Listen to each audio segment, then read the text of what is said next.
Addiction is not so much about the substance, it's about the behavior.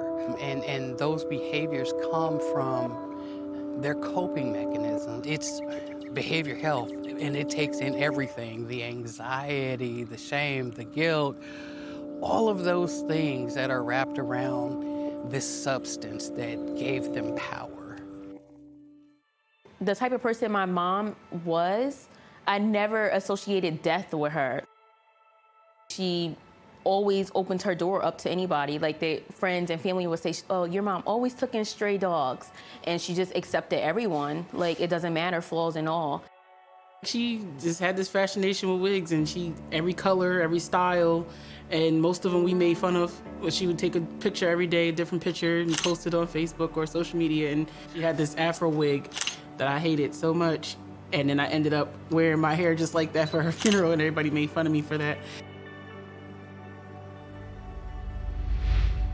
Growing up, my relationship was kind of standoffish more growing up, but the love was always there.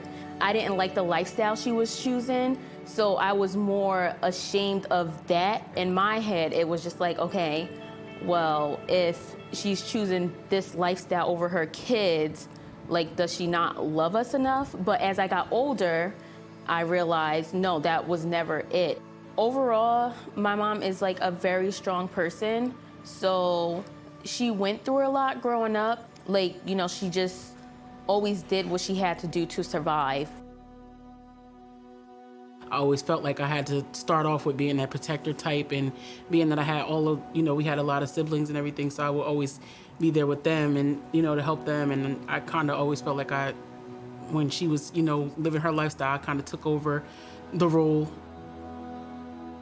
I feel like, especially now with me having kids, the way that my kids love me, I see, that same love that I had for my mom. Like, I always acted as if I was so hard and I didn't need the love and everything. But when I was with her, just melted. General consensus is that the addict is that person that's laying in the gutter or dirty or homeless. And that could happen, and oftentimes it does. But the reality, especially coming out of the pandemic, is professional people.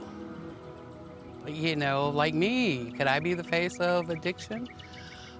Could I have used certain substances just to cope because I'm in isolation? You know what a drug addict looks like from the stereotype, right? But there are everyday working people who are functional, and they get up and they go to work and they have a substance use disorder. But it looks like everyday people. It unfortunately, addiction does not have a face. Speak on how you feel. Like, don't hold anything back, because communication is obviously going to always be the key to everything. I understand, addiction is hard, but leaving your family is harder. You don't understand how much of an impact your one little thing has on your family and the people that love you and the people that care for you. Like, you wanting to get that one little high or whatever can jeopardize your whole entire life, your whole entire family's lives. Whatever you feel like your triggers may be, try to seek help for them. Holding everything in is not ever a good idea. And obviously, if you have your triggers that's causing you to keep going back to that, 5 minutes of pleasure you're getting, it's not ever gonna be a good outcome. Just because you may be going through a struggle, people still overcome their struggles somehow. And she was very accepting of others, no matter, what baggage they were coming with. With anybody that's dealing with this, like, don't be judgmental towards the person. Like, love them as if, they didn't have this problem, so that maybe that love that you have for them can cause them to stop. Even the strongest person can be weak. We may look at them and say, oh, that person is so dominant, so strong, but obviously we all have our weak moments. I think that's just very important, just constantly, accept people and just constantly let them know that you do love them, that you're gonna be here no matter what. You know, we hear a lot that people use because they want to feel something, they want to feel different, but there is help and you can do it on your own terms.